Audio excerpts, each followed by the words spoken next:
इनका मौक़िफ़ है वो मौक़िफ़ भी हो सकता है, इनको भी इज़हार राय की आज़ादी है, लेकिन उस इज़हार राय पे के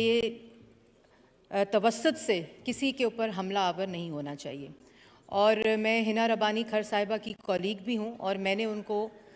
काम करते भी देखा है और आज वो इस मनसब पे अल्लाह ताला की दी हुई उनको इज़्ज़त है, लेकिन वो सिर्फ़ ख़ातून होने के नाते इस मनसब पे नहीं है, बल्कि अपनी एक्सपर्टीज़, अपनी कमिटमेंट और दिन रात उस ख़ातून को मैंने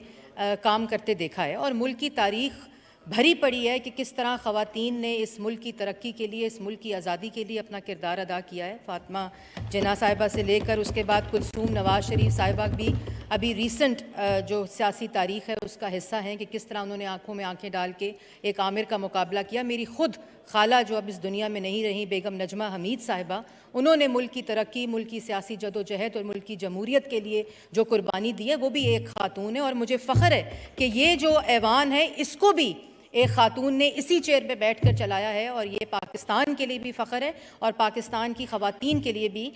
बाइसे फ़ख्र बात है। और दूसरी बात यह कि मैं ये ज़रूर कहूँगी कि इस तरह की बजाय होना ये चाहिए कि इस ऐवान में बैठा हुआ हर शख्स जो मेल कम्युनिटी है उनको हमें इनकरेज करना चाहिए, क्योंकि हम नुमाइंदा हैं 50% आबादी का पाकिस्तान की।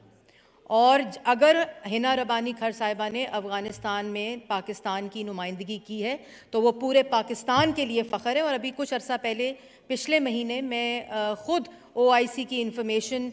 मिनिस्टर्स की कॉन्फ्रेंस में गई थी और मैं ज़रूर इस ऐवान में रिकॉर्ड पे बताना चाहती हूँ कि उसमें 48 कंट्रीज़ के जो इस्लामिक कंट्रीज़ थी उसमें वाहिद पाकिस्तान की मैं इंफॉर्मेशन मिनिस्टर थी जो ख़ातून थी। और ये पाकिस्तान के लिए बहुत फ़ख्र की बात है, ये हम सब के लिए बहुत फ़ख्र की बात है। ये ख़ातून और मर्द हजरात का मामला नहीं है, ये कॉम्पिटेंसी के ऊपर और अपनी कमिटमेंट के ऊपर और जिस तरह इंसान मुल्क की तरक्की के लिए काम करता है उसके लिए आप सबको हमें इनकरेज करना चाहिए। और इस तरह का जो तासुर है वो दुनिया में गलत जाता है कि पाकिस्तान के ऐवान से ऐसी बात जाए। अफ़गानिस्तान को तो कोई प्रॉब्लम नहीं है कि वज़ीर ख़ारजा जो मिनिस्टर ऑफ स्टेट हिना रबानी खर साहिबा, मुझे उस दिन आई गॉट इमोशनल जिस दिन हिना रबानी खर साहिबा उस टेबल पे बैठी थी जिसमें तालिबान के साथ बैठकर वो अफ़गान हुकूमत के साथ बैठकर वो मुज़ाकरात कर रही थी। तो मेरे ख्याल में हम सबको इस बात पर पाकिस्तान को और पाकिस्तान की ख़वातीन को मुबारकबाद पेश करनी चाहिए। जी अब्दुल्ला चित्राली साहब।